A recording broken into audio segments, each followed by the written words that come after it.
Hi, I'm Nicole, and I'm a fake fan. Hi, Nicole. Hi, I'm Calvin, and I am a fake fan as well. Hi, Calvin. Hi, my name is Triston, and I'm a fake fan. And the only movies I've seen is the National Treasure duology. Hi, Triston. Also same. So today we watched Indiana Jones, The Kingdom of the Crystal Skull. This is a 2008 movie, and I guess the final film in the whole Indiana Jones series until perhaps a fifth one comes out when? Oh, it's confirmed. It's coming out 2022. I'm going hard. I'm going all the way. Harrison Ford signed up. If he's on board, then sure, I'll watch it. Why not? I signed up and I'm on board. Like, we do this together. Adventure Grandpa. Dude's gonna be 80 when it comes out. Adventure Grandpa. He's Adventure Grandpa, but it's kind of like he's not my grandpa at this point. You know, it's like Adventure Daddy. You know, it was like, wow, yeah, he's my. But Adventure Grandpa is like, that's just a senior citizen you see at like a grocery store. Like, Yo, bro, you think he was rusty in this? Get ready. He's gonna have a walker and he's gonna be fighting off, I don't know, the Viet Cong, I guess. Oh, yeah, because it's going to be like probably like 60s, 70s, right? I think 80s maybe, because this was late 50s. Okay. Well, it's been It's like, like 10 mid-50s. years, so maybe like late 60s, 70s probably. Yeah. Like getting like Cold War. So we'll still be fighting Russians. It's going to be Kate Blanchett, but in a different wig this time. I hate those guys. but she's Vietnamese this time. Oh, no. No, that'd be Scarlett Johansson, dude. Oh my god. They like really pull a Katharine Hepburn with that one. Ooh. Have you ever seen that? Like the stills from that movie where they made From Katharine. which one? I can't remember what the movie's called, but they made Katharine Hepburn she was like a main character in the movie, but they made her Asian, like she's Asian. I know that they did that with Mickey Rooney. Oh yeah, right? Breakfast Yeah. at Tiffany's. Yeah. But like in this one, I think she's like a main character. Exterior jungle, helicopters roll past. Fortunate son plays. You see Katharine Hepburn and Mickey Rooney. Ooh, like throw up moment. I think Indiana Jones 5, because it's directed by James Mangold, who did Logan. It's going to be a Logan movie. It's going to be Wolverine. It's going to be Indiana Jones, and he's going to be like, those were all stories. I lost my son during the Crystal Skull. What if he loses a son in Vietnam? And like, that's why they're not gonna have Shia LaBeouf like be in the movie, because like he's piecing out or something. That would be a good reason to have him not in the movie. Like they fucking axe Sean Connery in this one. They're like, my son's drafted into Vietnam. I gotta go save my son. And then like, is there any like? Okay, Calvin, is there any like Vietnamese mythology? I mean, it's Buddhism. There's plenty. I mean, my guess is if this ends up being a Vietnam War era Indiana Jones, it could look a lot more like Apocalypse Now. Remember that like whole temple? Oh, yeah. I don't want to the remember people it. there. I don't like it. That would be really cool. What is it called? The Heart of Darkness type of story. Indiana Jones is going deeper. He goes to like a crazed out village. Yeah. Harrison Ford is actually in Apocalypse Now. He's one of the. Is he really? Now. Yeah, he was like, it was like a cameo, wasn't it? Yeah, he was in it very briefly. Like he's in the beginning. He's in the beginning as part of the U.S. command guys who are telling. Who's the main character? Is it Martin Sheen?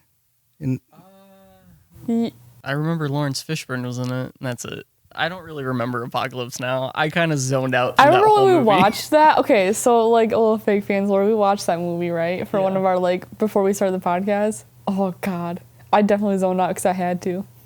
I wasn't a big fan. I liked the look of the temple area that Marlon Brando was, but the rest of the movie I was just like, I'm not feeling it. I like it, but part of it is because I learned about the Heart of Darkness archetype, which this is based off of. So, like, if you can understand and connect it to all the other Heart of Darkness films and stories and video games, it would make a lot more sense, I think. Huh? Well, Heart of Darkness is an archetype. It's a book about, like I think West Africa. Some British soldier guy has to go into West Africa because there's some crazed British soldier who's like taking control of something and is doing some horrible things or something like that. But as he's going along and as he's reading the dossier about the guy, he's learning like he's a lot like me. Maybe I could go crazy. Maybe I'm going crazy, and is that kind of story. So that if you understand the Heart of Darkness archetype and can connect that, then it kind of makes a bit more sense. And I personally enjoyed it a lot more. Soldiers going cray cray. Yes, crazy. Yeah. The fact that like you as an individual, your tenuous connection to being a civilized person is very thin, and you could become a evil, crazed war criminal of your own if you were in the right circumstances, kind of thing. That's the kind of the story archetype of it. But that's if you understood that and you kind of connect that, then Apocalypse Now makes a lot more sense, and you can kind of like really get a sense of that. But if you're just thrown into a war movie, especially because, Nicole, you don't even like war movies or gratuitous violence, I could understand why it's not your cup of tea. I just think, too, like in high school, you grow up knowing how, like, messed up it made veterans coming home and stuff like that. I feel like even then you could still kind of get it. Like, these people, like, legit went insane. And, like, something like that could happen. So you're telling me that Indy is going to go into Vietnam and go crazy looking for his son? Yeah. And that's what Indiana Jones 5 is going to be, and then he's going to be impaled like Logan did at the end of Logan. And Shia LaBeouf is going to cry and then go and join the X-Men kids. That's what I hope it could be, like a dark version. And for any Lucasfilm Disney execs listening in, I'm suing your ass if it ends up being this way. Yo, James Mangold, hire us. Don't take George Lucas's script. Don't do it. You know he can't write that. He wrote Kingdom of the Crystal Skull. Take our script, dude. Come on, man. I really like Walk the Line. I'm a big fan. Hire me, please. Hire all of us. We'll write your script. Speaking about Kingdom of the Crystal Skull, getting back to Kingdom of the Crystal Skull. I hope it doesn't end like that. Sorry, I want Indiana Jones to die in a nice warm bed. If you get that, surrounded by his family. If you get that reference, that's a Titanic reference. When Rose is gonna die, you're gonna grow up and you're gonna grow old and die in a nice warm bed. So, fucking Leonardo DiCaprio says. So I say to Indy every time. So getting back to the movie, cut that. What the hell? This being the final installment thus far of the Indiana Jones intellectual property, you want to give us a synopsis, Triston? Man, this one's tough again. It's got Russians, and they find this magnetic skull, and they're like, "Wow, that's pretty cool." And Kate Blanchett is Russian, and she's like, "This is a psychological weapon. Let's use it." And then she gets fucked, dude. And Indiana Jones is old, and and Shia LaBeouf is his son. This movie's not very good, in my opinion. It didn't really make that much sense, but the Russians somehow take control of Area 51 for a little bit. And if you remember, in the Raiders of the Lost Ark, at the very end, they nail the box down, and then they move with the Ark of the Covenant inside, and then they the camera pulls out, and you see these mountains of crates, and it says something. I think it says Area 51 somewhere in there. I think so. And so that's where they store all these artifacts. Well, the Soviets have somehow taken control of Area 51, and they have kidnapped Indiana Jones, and then he helps them find this alien stuff, and basically it's a bunch of alien stuff that they're tracking down, and psychological warfare. The Russians want it for psychological warfare, and then it's a rip-roaring adventure through Mesoamerica, and it doesn't make sense to me. It's got CG monkeys in it. Oh, I don't think that first one was. Yeah, there's a gratuitous amount of CGI in this movie, and compared to the 80s when it's almost all practicals, this was a pretty big disappointment because it also just hasn't aged well. Here's my thing about Spielberg. Spielberg is my favorite director. I love Spielberg. But the more I think about it and the more stuff that I've been seeing from Spielberg recently, like Ready Player One and stuff, I think my favorite director is pre-2000 Spielberg. The nostalgic stuff, the E.T., the Indiana Jones, even like the more serious stuff like Schindler's List. Like, I think that's my favorite Spielberg. And the recent Spielberg stuff is kind of, I don't want to say he's phoning it in, but dude's a billionaire. He's like, he just shit money now, I'm going to say he is phoning it in. I think since The Terminal, he's just been phoning it in. He does have some good, like, I liked Lincoln a lot, and that might be it. Because, yeah, Bridge of Spies was boring as hell. I saw The Post, and that was boring as hell. Spielberg needs to... I love him. I want to see West Side Story really bad, because I've been waiting for this for a long time, but I just want Spielberg to reach back into his heart of movie making and less about, like, big CG or slow period drama. Let's go around and say who's the fake fan this week. Nicole, are you a fake fan? Yeah, I'm definitely a fake fan of this movie. I am a fake fan. I actually had a Lego set of one scene of this movie and had no idea how to connect it into any other IP, so I just kind of didn't really build it all together at one point. But yeah. Tristan, are you a fake fan? I'm a semi-fake fan. I've seen this movie before. I remember watching it with my father on a box TV. So this is before we even had a flat screen. But I remember seeing it, and I remember the alien face, and I remember the refrigerator. I didn't like it then, and going into it today, I was like, I was like 12 years old. I was heavily influenced by other people's opinions at the time, and I was hearing bad things about it. So I was like, I'll just go with the flow. Maybe I'll give it another shot today. And I'm the same as I was before. Yeah, Nicole, what'd you think about the movie? I'm easy to please, so I feel like I never really like hate a movie. I just like movies that have like so much lore in it, because I like to be in a world. So this movie was kind of like candy to me, because I was like, oh my god, like we got Marion, she's my favorite one, like my favorite indie girl for sure. I mean, she's like the most useful. Like if we're going to count anything, she's the most useful. And then like he has a kid. That's crazy. I love that. Like I like that. I like seeing him in like different relationships, like the one with his dad, and that was really cool. My only gripe with this film is that like this film, Marion didn't feel as useful. Like Tristan even said it. She felt like a set piece. Like she was just there. She was like a fan service thing. She didn't really do a lot. She didn't have a lot of like motivations. She's mad at Indy, and then the next scene they're like calling each other babe and honey. And it's like, okay, I don't feel like that resolved, but sure, let's just go with it. And I just feel like too, when they're like, oh, so like this kid doesn't hold weight for you, and then they bring out Marion, and it's just like, well, where the hell did you find her? Like, how did you make this connection to that, like, with Indy and stuff like that? I don't know. It was that felt like a hole there. Like, why was she all of a sudden involved? I like how when Indy and Mutt are first talking in the diner, and Indy's like, what's your mom's name? And he says Marion, and Indy's like, I don't know, there are a lot of Marions. I thought he was just saying that to be cool. I thought he was saying that to like save face or whatever. And then when Marion shows up later, he's like, dude, you meant Marion from Raiders of the Lost Ark? And I was like, dude, come on. I thought you knew this, buddy. Indy's got some Alzheimer's, I think. I think he's starting to lose it. God, but wait till the fifth one. I don't know. He's going to be like John Hurt's character. He's going to be walking around. He's going to be like, I belong in a museum.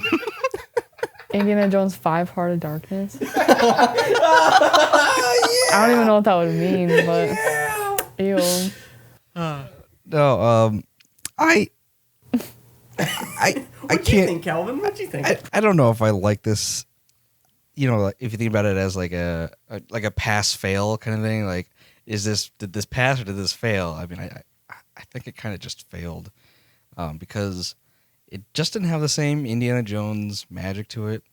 As far as the lore goes, I could understand enjoying it, and I could understand it more if it's 2008 and you haven't seen an Indiana Jones movie since the 80s. Since like the 90s was the last time you maybe saw one, on VHS or something like that. And suddenly in 2008, there's a new Indiana Jones movie. And you go into the theaters and, oh my God, they're connecting all the lore. Oh, Sean Connery, his dad's dead.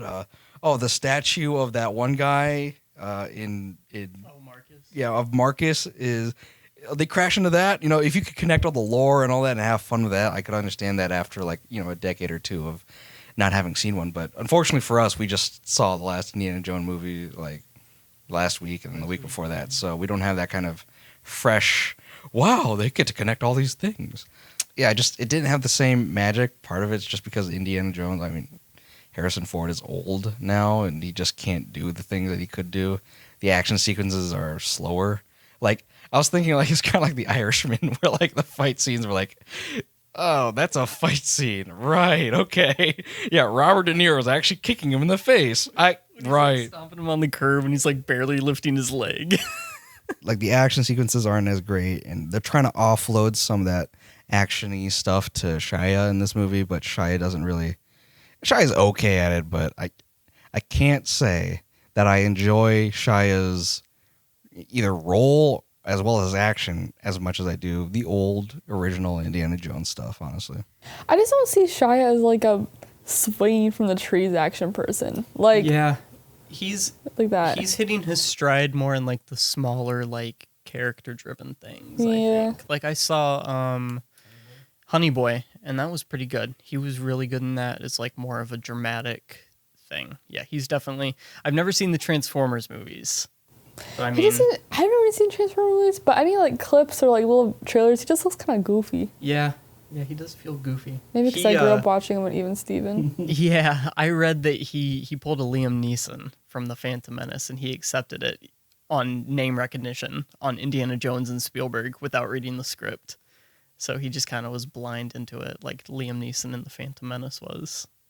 And then also in the screenwriting, I think his character just wasn't that great. I mean, the first time we meet him and he's like talking to us in this diner thing, the screenwriter just copy and pasted like 50 top phrases from the 50s. Like, my mom had a cow and, she was so P.O. and like all these like little quips from like the good old, small town America, USA type things. And made the boomers smile, make the boomers smile. Yeah, it was like really just way too much, and this character just kind of came off as plastic right away in the beginning, to me at least. I mean, I was thinking about that. Will says this about the Phantom Menace, and I highly disagree, but I think it fits more with this. If you strip the name Indiana Jones off the movie, it's a fine late 2000s action film. I think it's because it's an Indiana Jones movie and you have so much expectations for it, then it's like bad. But if you look at it just like a plain action movie of an old, like retired action adventure person, and he meets his son and is like his new mentor, then like, okay. It's a fine, forgettable 2008 action movie that maybe you'll catch it on TV and be like, oh, I haven't seen this in a while. Let's check this out again. You know what it reminds me of? Okay, so I feel like it's probably a little lackluster because in 2008, Indiana Jones was like how we feel now, like this amazing, iconic movie. So you go into it with super high expectations, and it is probably a little weird. But it kind of reminds me of like The Incredibles, like how everyone was so excited about The Incredibles and like Incredibles 2. Yeah. Oh my God, Incredibles 2, and from what I hear from other people, it like isn't that good. So I feel like people just hold it to like this like semi-impossible standard for good reasons, but like because you expect it to feel like the first one, but it just doesn't. Yeah. Well, and there's like literal time in between it, like from the last Indiana Jones and then to Crystal Skull, like there's just so much like build up of like Indiana Jones. Yeah, you got like 20 years of like excitement. Yeah, of like he's so iconic. Yeah, I get that. There was a movie that was like high up there. It was like, oh, it's nominated for Oscars and stuff, and I saw it and I was super excited. And it was bad, and I didn't like it. And ever since then, I'm like, I don't want expectations for movies anymore. I'm just going to walk in. Just, like, erase my mind at the door.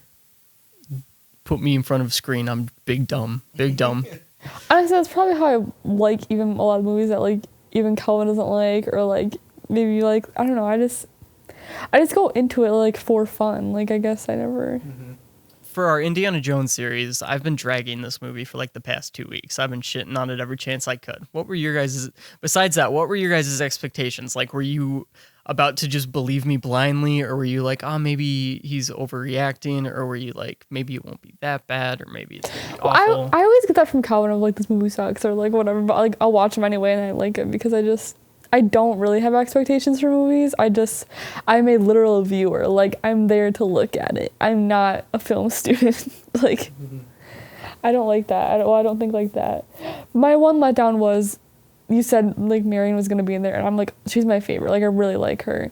And that was, like, probably my biggest letdown in this movie was Marion. I was like, oh, like, she was there at the end.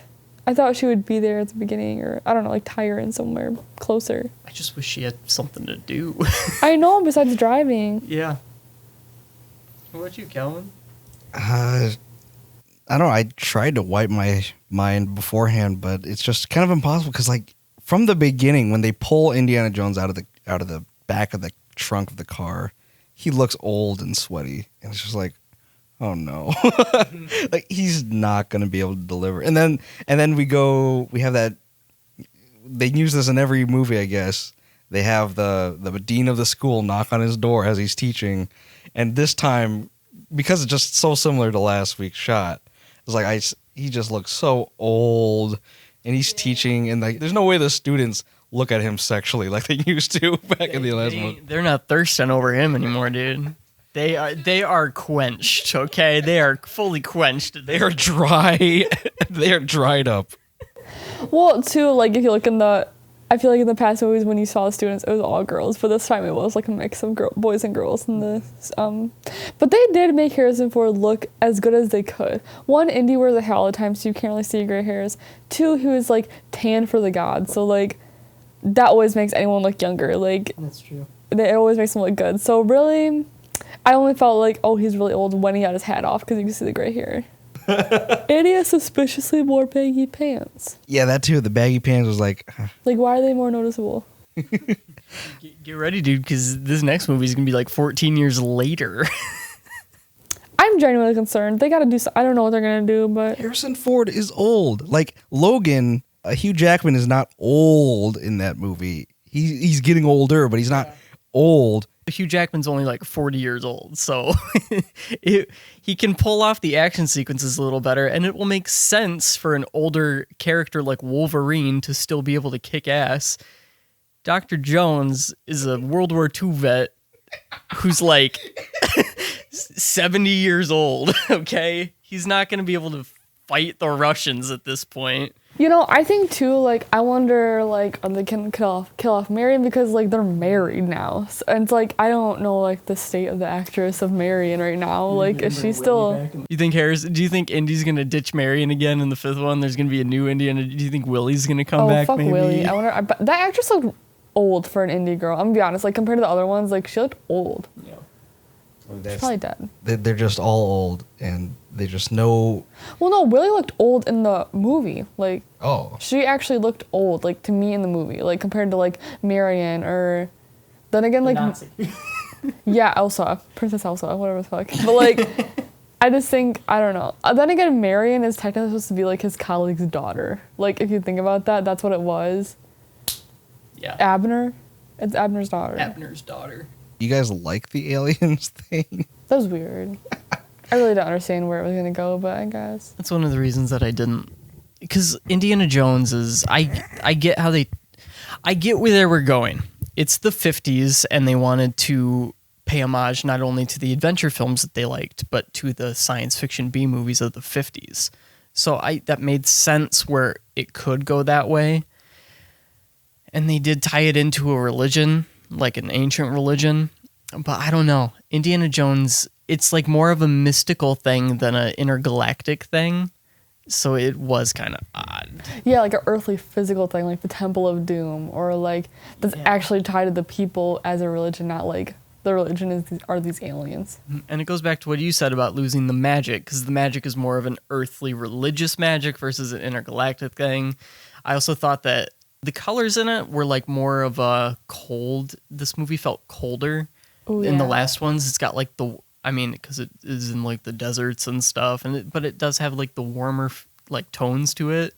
And this one, when the FBI is interviewing Indy after the refrigerator fiasco, it looks like a Harrison Ford espionage movie, like The Fugitive or something. It doesn't look like an Indiana Jones movie. And this is really disappointing for me for Spielberg to have done this, but he kind of opts out for the gold or orange and blue color scheme that you see in like every late noughties to like even today movies, blockbuster movies. Yeah, I mean, if you go through and just like look at movie posters for action movies, you'll often see them use the orange and blue color scheme. And you could really tell that they're doing that with like some of the scenes in Indiana Jones's house. like the sun's coming through and everything's orange, and their skin is orange, but then the shadows are blue, and that's just like a really cheap like cop out. Like, and for someone like Spielberg to do that and not like a Bruckheimer or something like that, like it's really disappointing because this is Indiana Jones and he's opting out for like a cold, blockbustery in a bad way, color scheme that just doesn't give us the magic of the Indiana Jones series. And on top of that, like, because this is about aliens, which are inherently high tech and futuristic, you know, they got flying saucers. Like, yeah, they're ancient, but to the context of what you're creating, they're inherently high tech and inherently futuristic. They're not ancient in any like phenomenologically way, you know?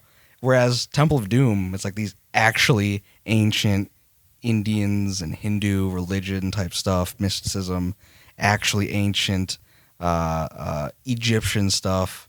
And instead of saying like, oh, actually, the Mayans built a spaceship, it's ancient actually. Like, you know, well, that's like, okay, listen, I'm in like the ancient aliens corner over here. I like love Giorgio. If you know Giorgio, if you know, you know. But like, to me, like that is already like a like conspiracy. Like a thought in my head is like they built the pyramids. They helped like the Mayans and the Incas with their pyramids. So like me going into this, I already like knew like, oh yeah, that's like a super classic conspiracy theory. Like, did you like know that? Yeah, like, I know that it is a conspiracy theory, but I'm saying like because these aliens are high tech, they're inherently futuristic. Even if it's not like a the time Mayans you expected. Yeah, like just because they're ancient in like a timeline sense, like they were here 1,000 years ago. It'd be like if they walked into the spaceship and there's a bunch of computers that you could say, oh yeah, these computers are 2,000 years old, but they're like the way that we experience. Yeah, it looks futuristic, aesthetically futuristic. Indiana Jones is now in a way that we're experiencing. He's in the future essentially, and that's the problem with having aliens in this story where. Normally he's going to like a low-tech world. He's going to an ancient world that has some kind of mystic truth to it that we as modern Western humans have forgotten. And now we can't see the magic behind it anymore. And that's what these ancient worlds and their mysticism is reminding us.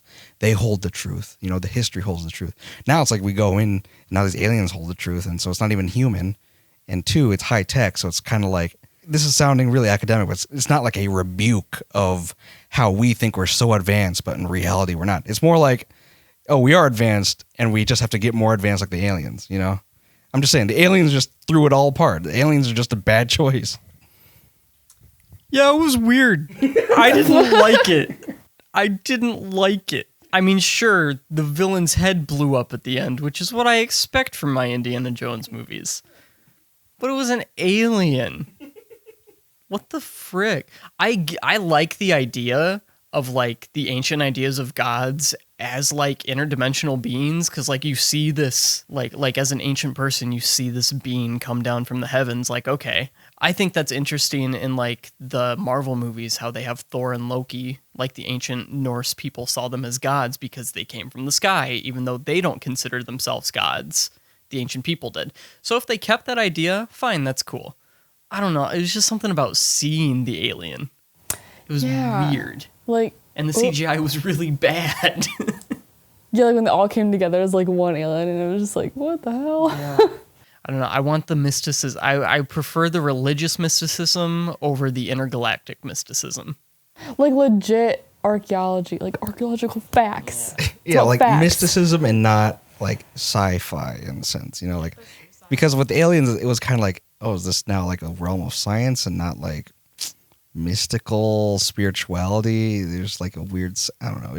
It confuses the whole thing. This movie feels like it has to tell you that it's atheist. It's like, hi, I'm an atheist. It's like, okay, you didn't have to tell me that, buddy. Oh my God. I'm set.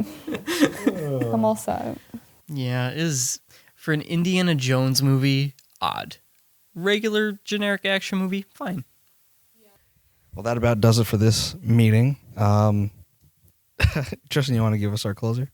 Yeah, thanks for joining us for this week's meeting of Fake Fans Anonymous. If you join us in the back, we'll have melted mannequin heads today. Ooh. In the refrigerator. In a refrigerator. Some milk. 5, 4, 3, 2, 1.